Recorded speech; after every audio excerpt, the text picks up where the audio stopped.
11 big name players to avoid in FPL. Welcome to my new YouTube show. I'm Gianni. Hope you guys are well. I've put together an 11, and it's a good 11 on paper, of FPL players to avoid this season. So without further ado, let's check it out. We'll start in goal. We're going to go for a classic 4-4-2 formation. So these 11 names are pretty popular names you'll be very familiar with. Some of the names have been really highly owned, and some of them might even be highly owned this season. Well, I'm saying these 11 players you should absolutely swerve come game week 1. So let's check it out. In goal, we're going to go with Ederson. A lot were hoping he'd come in at 5 million, and there's an argument to say if he was 5 million, it's a good bet. He's not bad, and this shows how important price really is, because at 5 million I think he's a good asset, and at 5.5 I think he's an absolute must swerve. Fine margins in FPL. You can get routes to the Man City backline for 5 million, the likes of Ake are 5 million, and at 5 million you can get some very good goalkeepers, the likes of Ramsdale. The 5.5 category, however, it's too much to spend on a goalkeeper unless they're picking up tons of save points and tons of bonus points. Now, unfortunately, whilst Ederson will get some clean sheet points, he never gets bonus, because with bonus you're competing against your teammates, and his teammates are really good. And he doesn't really get any save points because, again, he's got the best defence in the league in front of him that concede the fewest amount of shots. So it feels like most weeks the ceiling with Ederson is 6 points. You could say similar with some of the Man City centre-backs, but they're cheaper than Ederson. Certainly the likes of Ake, as I mentioned, are. So for me, Ederson is an easy swerve, and there's some really good 4.5 million goalkeeper options, as well as I mentioned, the likes of Ramsdale at 5 million. So Ederson, your swerve. What about the back four? Well, we're going to start with Mr. Obvious here himself. I don't think FPL made many howlers, but you could argue this is one of them. Ben White came in at 5.5 million when all the other Arsenal defenders, Gabriel, Saliba, Zinchenko, they came in at 5. I would rather Zinchenko, Gabriel or Saliba over White, even if Ben White was priced at 5 million. So at 5.5, let's not even discuss it. It's quite simply you swerve Ben White. And by the way, we don't even know if he's nailed to start now. They've signed Timber. Cucurella at 5 million. Wow, I mean, 5 million Cucurella when he was at Brighton was like brilliant. 5 million Cucurella in a Chelsea team that might be even looking to sell him is obviously an easy swerve. I don't think we need to hang around on this one. I think this is Chelsea's third choice left back this season. Chilwell and Lewis Hall, who by the way by FPL has been recategorised as a defender. He's 4.5 million. Should Chilwell get injured, Lewis Hall might want to be on your radar, because I think he's ahead of Cucurella in the pecking order, and I wonder if Cucurella's even going to be at Stamford Bridge. If he joins a team like Newcastle though, and he has been linked, maybe this is someone that's in your team, because I think he'll play ahead of Dan Burn. I think he could be quite good for Newcastle, but at Chelsea, you definitely avoid him. Next up, we're going to go with a Newcastle centre-back, and that is Cher. He's 5 million, which isn't bad. Like, it's fair pricing. Pope, for example, his goalkeeper is more expensive, and Newcastle last season showed us they're one of the best defences in the league. But Botman's 4.5. And unless you want both, it's Botman all day long. They get the same minutes. Arguably, Botman's a little bit more robust in terms of injuries and stuff. Like, Cher could get injured, more likely perhaps to miss games. He does offer slightly more attacking threat than Botman. I get that, granted. And at 5 million, he's not bad value. But Botman's exceptional value, and that's the argument here. You go Botman over Cher and save the 0.5 because there's not enough between them. So again, this is a player I'll absolutely be avoiding. And then I think we've got to complete the back four with our second left back of the four, and that is Robertson at 6.5. It's nice to see him $1.5 million below Trent, because when you see him $1.5 million below Trent, there's usually an argument to be had. Do you go Trent or Robbo? But this season, the $1.5 million is almost not enough. Like, in years gone by, $1.5 million less than Trent, Robbo's the better pick.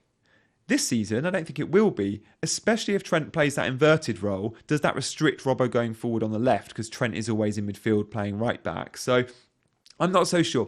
He'll still get some of the set pieces, and I think he'll still be a good FPL asset.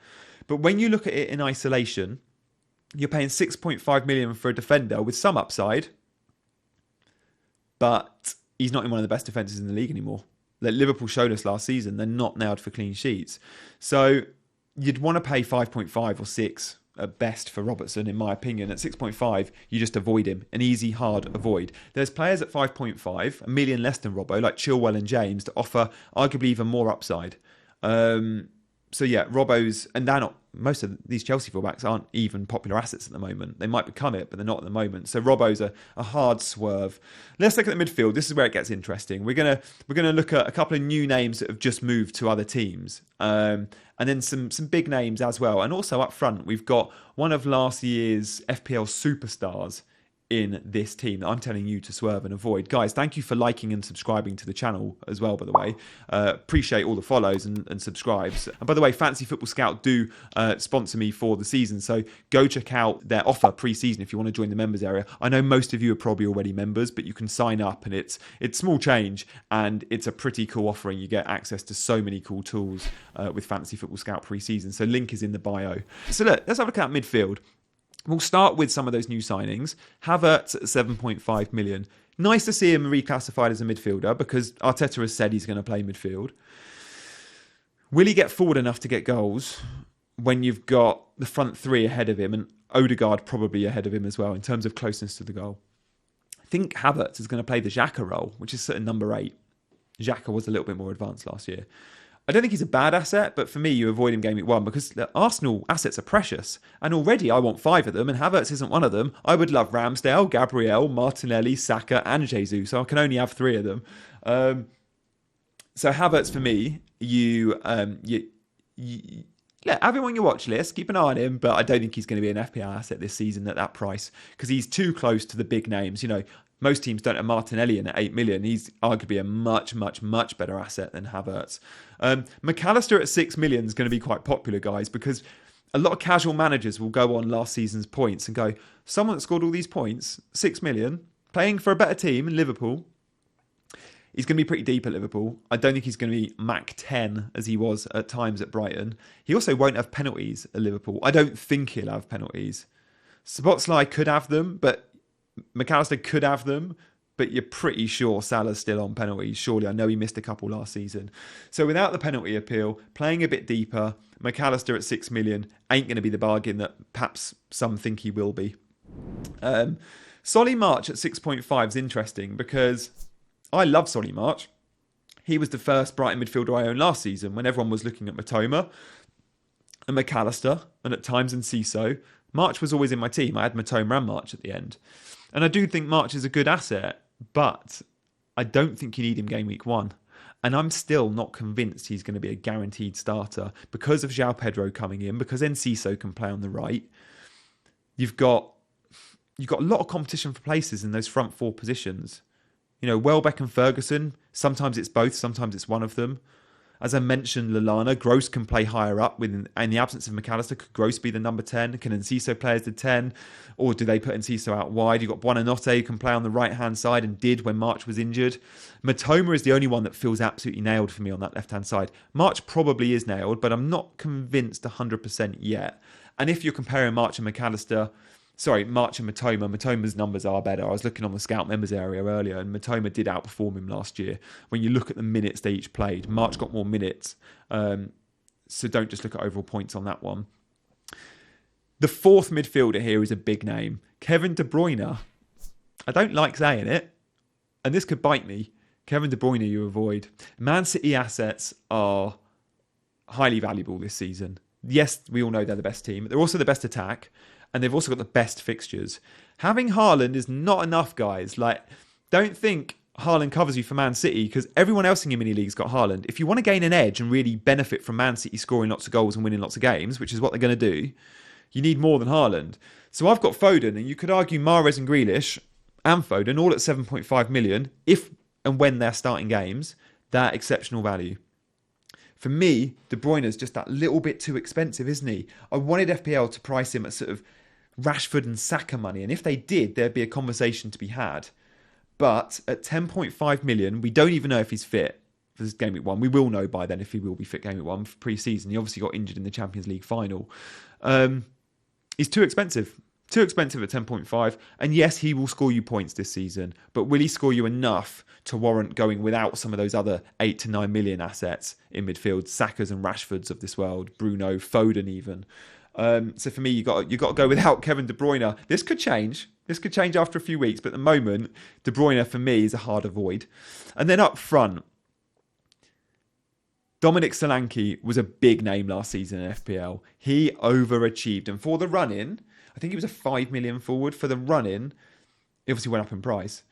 He was exceptional. And his goals contributed to Bournemouth staying up, and his goals contributed to a lot of FPL managers that had the faith and had him as their sort of third sub on the bench fodder, came into their 11s because he was, every time they played at home, it was like, yeah, put him in the 11, he'll get you some points.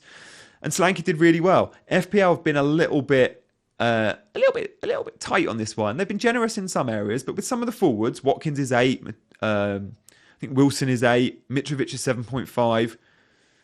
And Solanke is 6.5. You could argue all of those guys just mentioned could have been 0.5 lower. But I like it. I like that FPL have done this because you don't want to make the game too easy and everyone be affordable and seem to be good value. This is a price thing. I think Solanke will get some goals and I think he'll get some good points, but not for 6.5 million at all.